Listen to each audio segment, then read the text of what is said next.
Estamos iniciando mais um bate-papo do Coletivo FOC, em parceria com a Peixaria Comunicação. E, como sempre, convidamos todos, todas e todes para acessar o nosso site foc.com.br e as nossas redes sociais. A gente está aqui com Rose Flor de Caeté, ativista da cultura, artista. Para começar, quem é Rose Flor de Caeté? É uma pergunta, né, bem quando a gente se faz essa pergunta, né, quem sou eu? Aí a gente, leva, né, aquela questão da identidade, né. Então, esse nome, Rose Flor de Caeté é um nome artístico, né, não é meu nome de batismo, meu nome de batismo é Rosiane, né, então Rose já é meu apelido, e que eu somei a Flor de Caeté para trazer justamente esse sentido da identidade.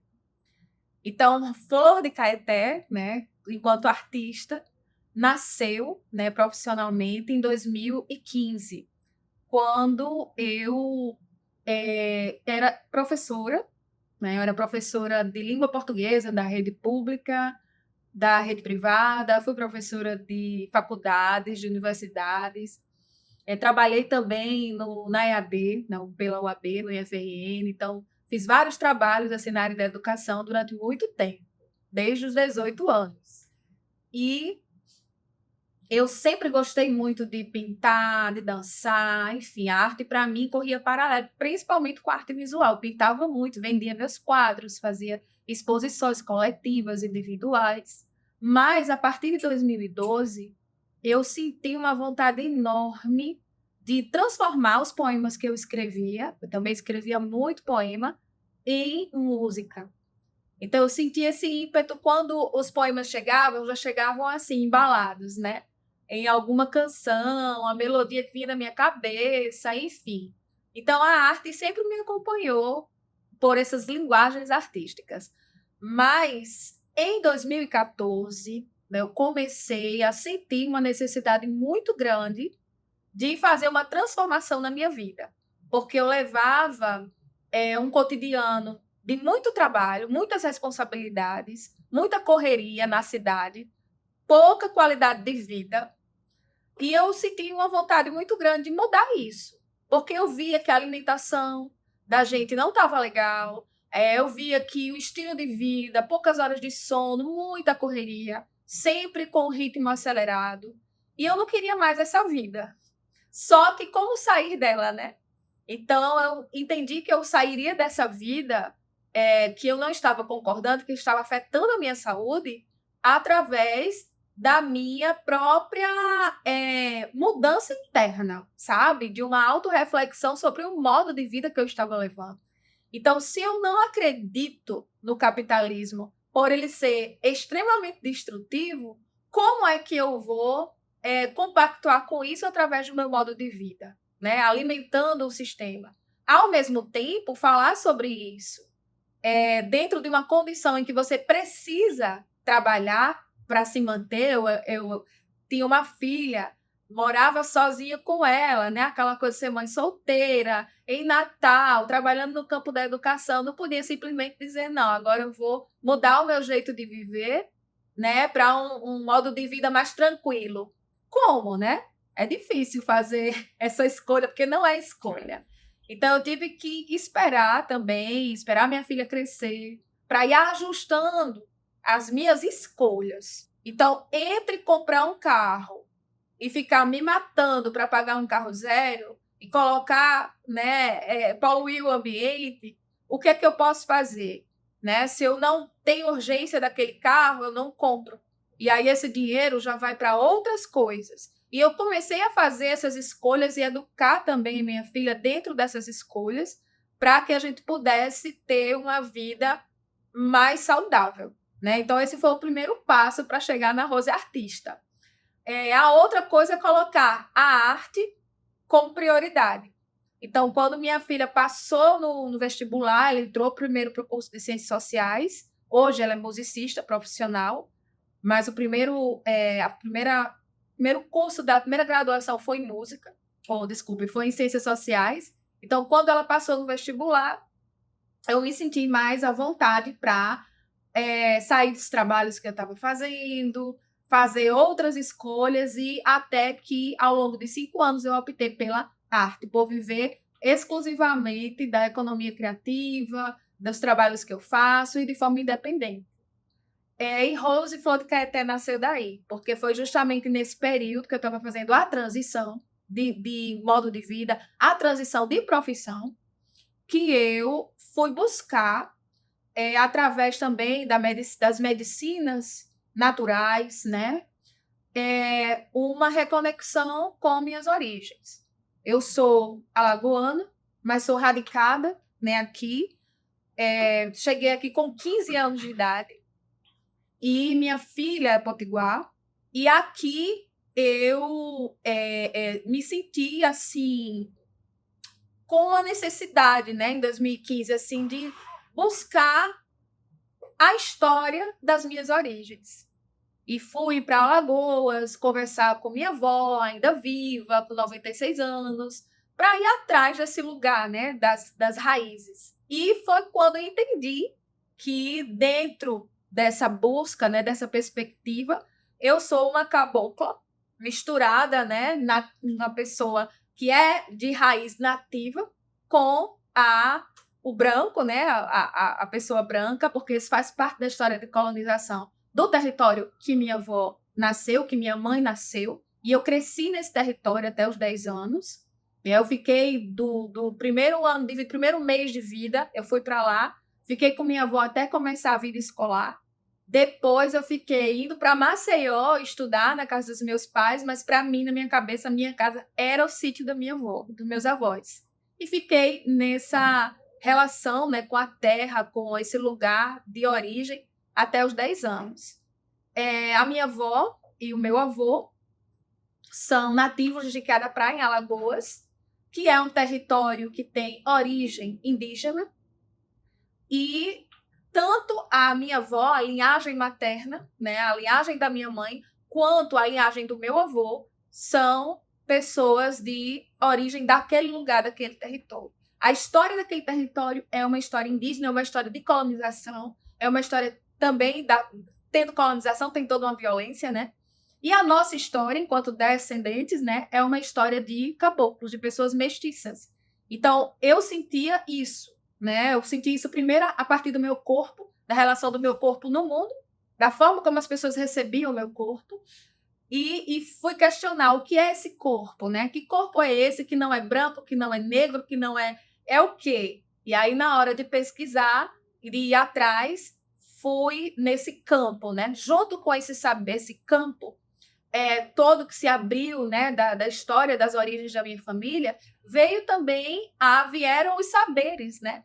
Então, a conexão com isso eu já tinha, porque a minha avó, ela era uma rezadeira na região, muito vinculada ao catolicismo, embora não fosse muito para a igreja, mas as rezas dela eram feitas em casa, com o terço, com as santas, ela tinha um oratório, mas ela também era benzedeira, né? Então, ela benzia a família toda, os netos, benzia as pessoas na rua, os vizinhos, e tinha um conhecimento muito profundo sobre medicinas naturais, a vovó Joaninha. E ela curava. E eu cresci com essa realidade de ver coisas que aconteciam com a gente se transformarem de uma forma assim muito mágica através das rezas dela. E a gente sempre dizia, nossa, a vovó Joaninha acende uma vela, a coisa acontece, né? Porque ela tinha ali toda uma sabedoria, né, tradicional. Essa região de Queda Praia é uma região ribeirinha e também de agricultores. É uma confluência de águas, né, o rio, mangue, lagoa e o mar, que hoje é uma resex, que é um lugar que é protegido pelo Instituto Chico Mendes. Então, eu vim de lá. Eu tenho essa origem. E aqui, no Rio Grande do Norte, eu cheguei com meu pai aos 15 anos, com o passar do tempo e vivendo na cidade, né, se adaptando a esse modo de vida urbano, a gente vai se desconectando sem perceber. Então, a minha conexão com a arte mais profunda e a decisão de trabalhar com arte veio junto com a conexão também com o meu passado, o passado da minha mãe, da minha avó, com o contato com os saberes originários, o contato com as histórias das mulheres da minha família, não só da minha avó, mas as histórias da minha bisavó, da minha tataravó, né? Nós temos narrativas das minhas tias, narrativas da minha mãe, narrativa da minha avó sobre esses saberes, né? Meu avô era agricultor, ele trabalhava com agricultura familiar, tinha a primeira casa de farinha da região foi do meu bisavô, e a casa de farinha a gente sabe que é uma herança originária, né, também. E o território, embora eles não se autodeclarem indígenas, por uma questão muito profunda, né, também, porque é difícil fazer uma etnogênese depois de tanto tempo de colonização, eles preservam saberes originários. Isso é muito importante. Porque está entranhado na pele. É a vida. É ancestralidade, como se diz. É a vida deles. É a vida. Então, é a forma como se pesca, é a forma como trata o peixe, é o tipo de comida que é utilizada, a forma que se come, as escolhas da agricultura, os saberes de cura. E que muito disso é desprezado hoje, né? Essa sociedade em que nós vivemos é comandado pelas redes sociais. Então, eu senti que, além de ser artista, eu tinha um compromisso, que era justamente o compromisso de trazer, através da minha arte, essa resistência dos saberes originários que foram apagados, inclusive, né, muitos apagados, no próprio território onde meus avós cresceram, pelas pessoas que colonizaram. Né? E por esse olhar também, né, dos descendentes que são também colonizadores. Então, eu percebi que eu tinha, mas isso não ficou muito racionalizado e perceptível de início, de imediato. Eu fui muito guiada pelo meu sentimento e pela minha intuição. Então, quando eu fui lá, em 2015, conversar com minha avó, foi por um desejo, por uma emoção, por um sentimento profundo de me reconectar. Não tinha em mente, assim, não, eu vou falar sobre isso, né? Não era nada assim construído de forma organizada. E aí, nesse período que eu falei com vovó, que eu fui lá, estava com minha mãe também, veio uma música. De manhã, eu dormi lá, quando eu acordei com essa música, aquela história de ficar ouvindo a melodia, né? Aí a música já veio a letra e a melodia, assim, bem intuitiva. Eu peguei o caderno e peguei um gravador do celular e fui cantando, escrevi. E o nome dessa música, eu coloquei assim, o nome vai ser Canto de Transição. Inclusive, o novo trabalho que você está lançando agora, que é fruto, né, de toda a história que você está narrando aí, né? Que envolve música e saberes ancestrais, é isso? Exato. Porque no momento que eu criei, assim, eu disse, eu vou botar o nome de Canto de Transição, mas você acredita que eu não sabia ainda o que significava? Porque era tudo tão intuitivo. Foi um insight. Foi insight. Vai ser isso. Não, é transição porque eu estou transitando de Natal para Alagoas. Mas eu não sabia da importância que isso ia ter para mim hoje. Transitando também na história, né, de vida que você estava vivendo, fez uma autocrítica e fui lá na ancestralidade, né, buscar respostas para isso.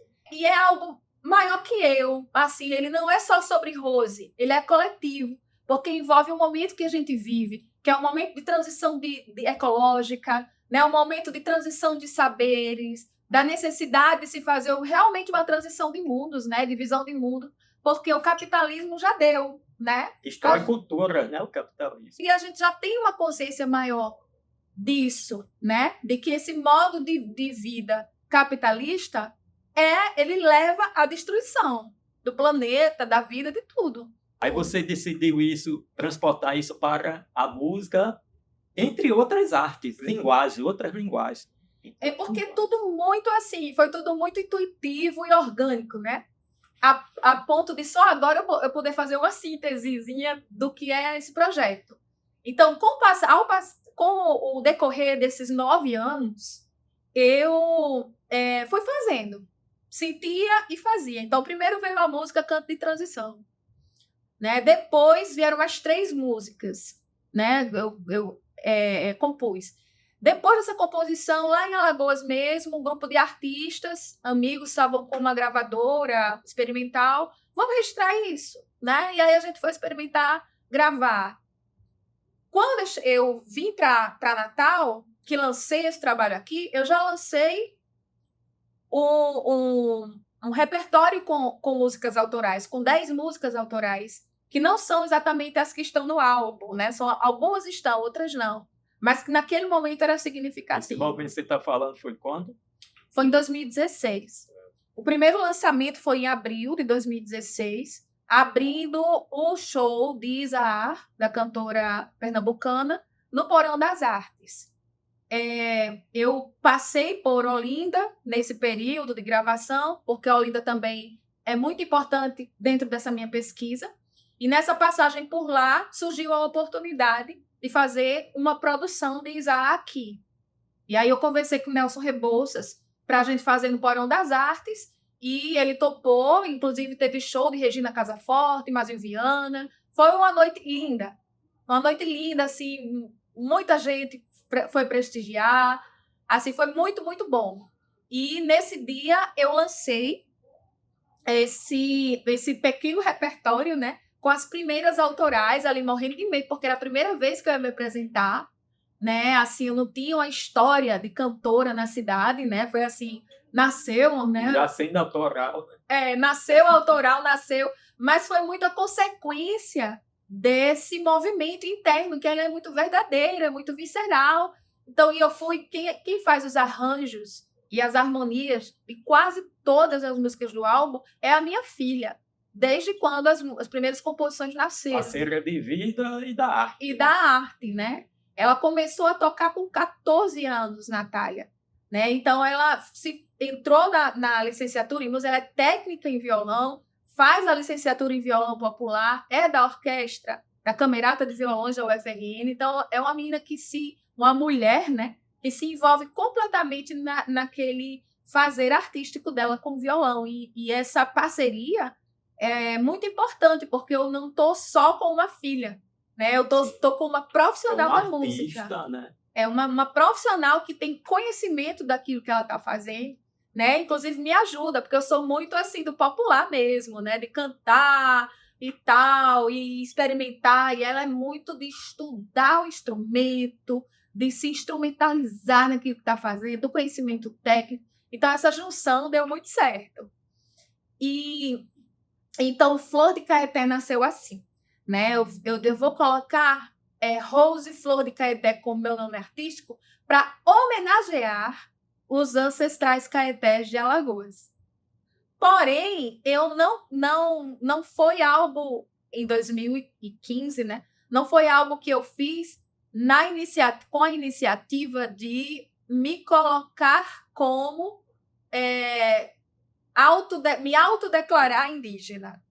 Naquele período não tinha essa intenção, eu vou botar Caeté para me autodeclarar. Porque naquele período nem existia essa música, que é o movimento que tem hoje. Então, ao longo desse tempo, claro, eu dialoguei muito com muitas pessoas do Rio Grande do Norte, né, porque é onde eu moro, que são indígenas, pessoas que estavam em retomada dentro dos seus territórios, pessoas que moram na cidade, que não tem uma aldeia.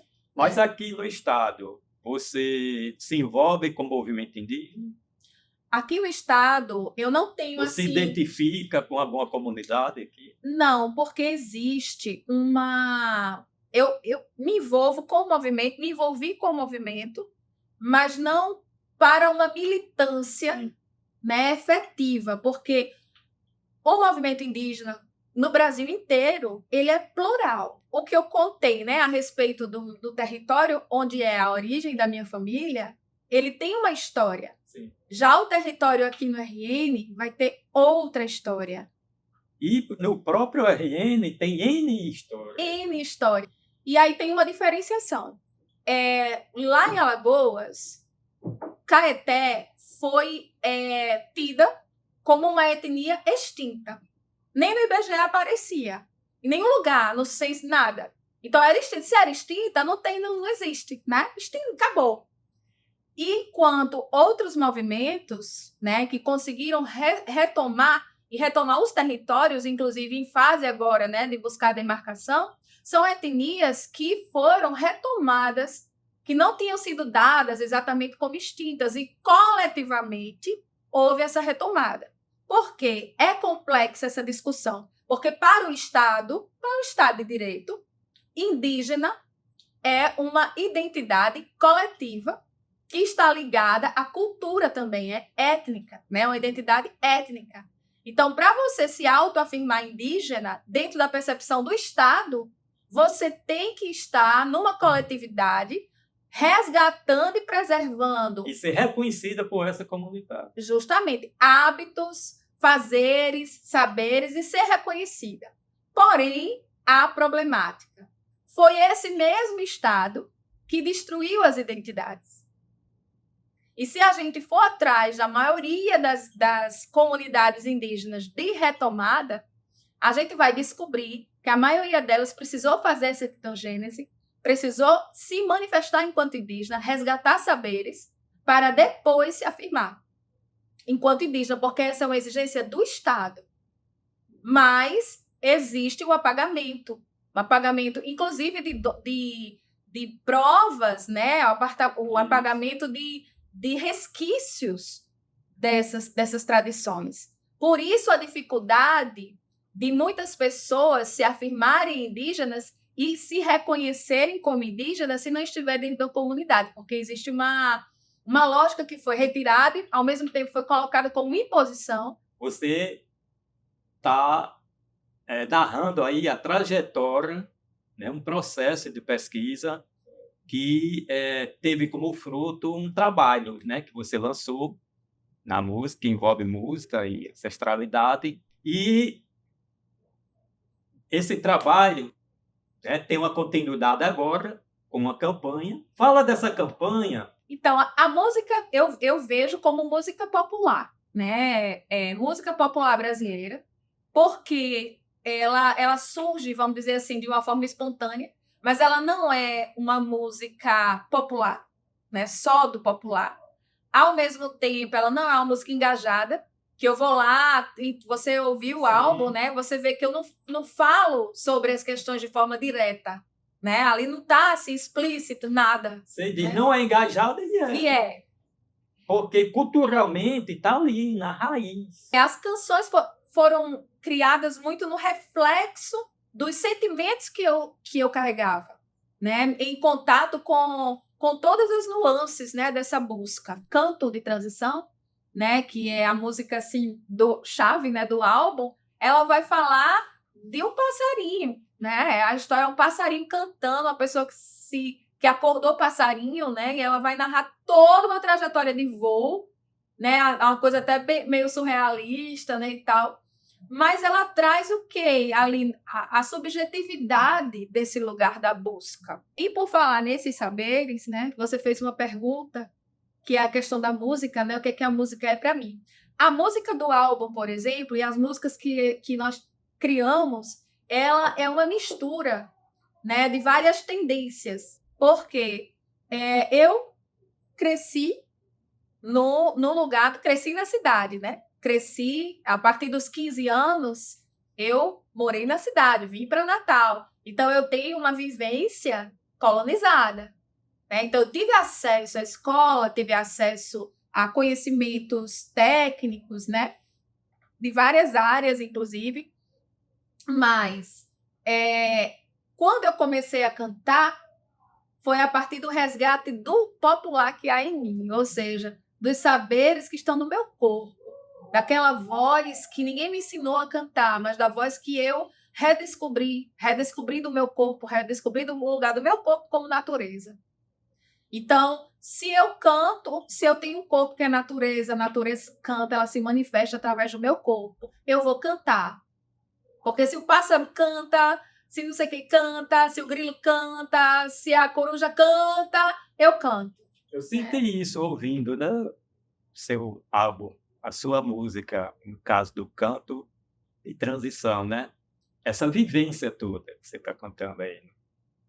E me tocou exatamente por isso, né? Porque a gente sente que ali não tem apenas um sentimento sendo externado de forma... eu fiz uma letra de música, está baseado uma narrativa. Não, a narrativa é você mesmo, sua ancestralidade. E uma outra tendência que está também no álbum é trazer, né, os conhecimentos de outras pessoas.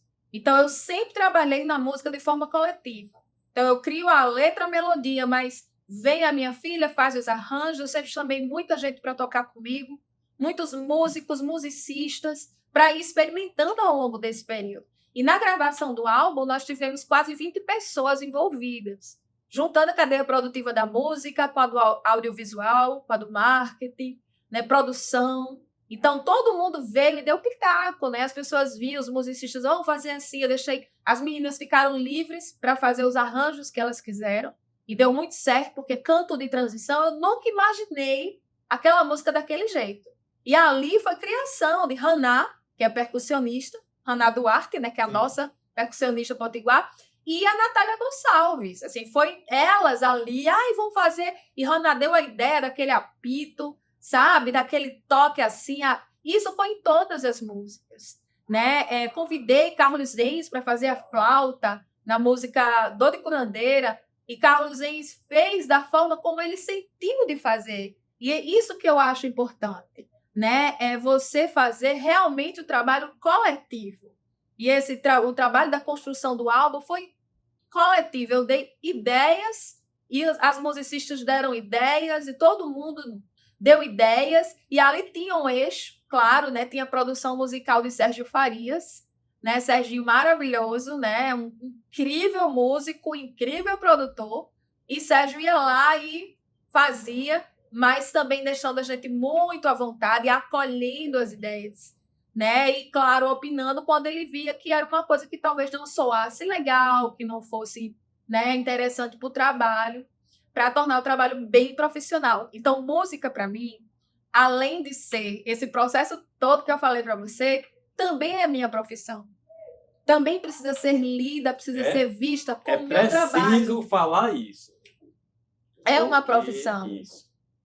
Você precisa pagar as contas, você precisa, né, comer, e tudo isso está relacionado com essa sua música, com essa profissão que você fez dela profissão, ofício. Porque para que eu continue, nós musicistas, né, nós artistas, continuemos fazendo a nossa música com qualidade, nós precisamos ser valorizados como profissionais para que a gente tenha recursos para continuar criando de forma digna, né? Criando, compondo e colocando esses trabalhos no mundo. Eu gostaria que você pegasse aquela câmera ali, olhar daquela câmera, e convidasse para fortalecer esse sonho coletivo, falando da campanha que você está lançando aí. Então, gente, eu convido a você que está me assistindo, que está nos assistindo, prestigiando esse momento, para se envolver nesse trabalho coletivo, que é não só a música do álbum Cantos de Transição, que já foi lançado, mas a circulação desse álbum nos territórios, aqui no Rio Grande do Norte. Porque nós acreditamos que é muito importante o contato com as pessoas. Não só o álbum lá nas plataformas, para que você ouça em casa, maravilhoso, mas também chegar nos lugares e encontrar você, encontrar as pessoas e trocar. Então, a proposta é uma campanha de financiamento coletivo para que possamos circular com o álbum em territórios do Rio Grande do Norte, através também de uma troca de saberes. Então, nós vamos levar a nossa música, levar o álbum e também oferecer às comunidades uma estrutura para que as comunidades que vamos visitar apresentem também seus saberes. Então, são oficinas, feirinha de artesanato, com artistas e artesãos locais, pessoas que moram nas comunidades que nós vamos visitar, trazendo para o projeto os seus saberes, os seus conhecimentos, a sua arte, valorizando aquilo que existe dentro dos territórios. Então, Cantos de Transição Circulação é um projeto de troca de saberes que eu acredito, nós acreditamos, muito na arte independente e acreditamos que fazendo nossa arte com você que está nos assistindo, com você que ouve nosso trabalho, que nos acompanha, e dessa forma coletiva, colaborativa, nós vamos enriquecer essa concepção de autonomia, de artista autônomo, de artista independente, e conseguir chegar nas pessoas, né? Chegar nas comunidades em que nós acreditamos que podemos fazer essa troca. Então, nós vamos para Ceará Mirim, Sagi e São Gonçalo do Amarante, através de 3 atores, né, agentes culturais de cada uma dessas regiões que vão ser coprodutores do projeto. E lá vamos ter também uma conexão desses agentes com as suas comunidades. O primeiro deles vai ser em setembro, no Festival Ibirapi, em conexão com a comunidade Potiguara Ibirapi, de lá de Ceará Mirim. O segundo vai ser em São Gonçalo do Amarante, em conexão também com artesãos da comunidade da Lagoa do Tapará. E vamos também para Sagi, em conexão com agentes culturais de Bahia Formosa. Então, é um projeto lindo que envolve música, envolve economia criativa, envolve a artesanato, saberes originários dessas comunidades. Então, é um projeto plural, um projeto que envolve multiplicidade, pluralidade, troca coletiva, rede e conexão de saberes. É isso. Então, eu peço a você, né, que você compartilhe, contribua se puder, se quiser, compartilhe essa ideia e venha fazer parte dessa comunidade. Em troca, nós estamos também oferecendo recompensas maravilhosas para você que vai contribuir, para que a gente troque também com você. Troca nas comunidades e troca também com você que vai ser um colaborador desse projeto de financiamento colaborativo. Está o link na minha bio, que vai dar direto para a campanha na benfeitoria, e a bio da conta do Instagram de roseflordecaeté.canta. Muito obrigada, Rogério. Obrigado a você que encheu esse nosso bate-papo de hoje de saberes ancestrais.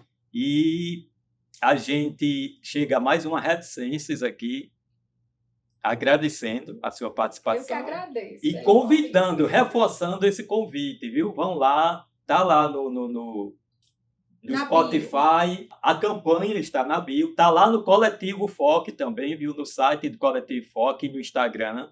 E você pode acessar tanto a campanha, né, nessas redes, nessas mídias, e o trabalho lá no Spotify, no YouTube, para se extasiar com essa música e esse saber ancestral. E convidando para continuar atento em nosso site, foc.com.br, nas nossas redes sociais. Valeu e até o nosso próximo bate-papo. Ontem acordei passarinho, abri os olhos, imaginei o voo.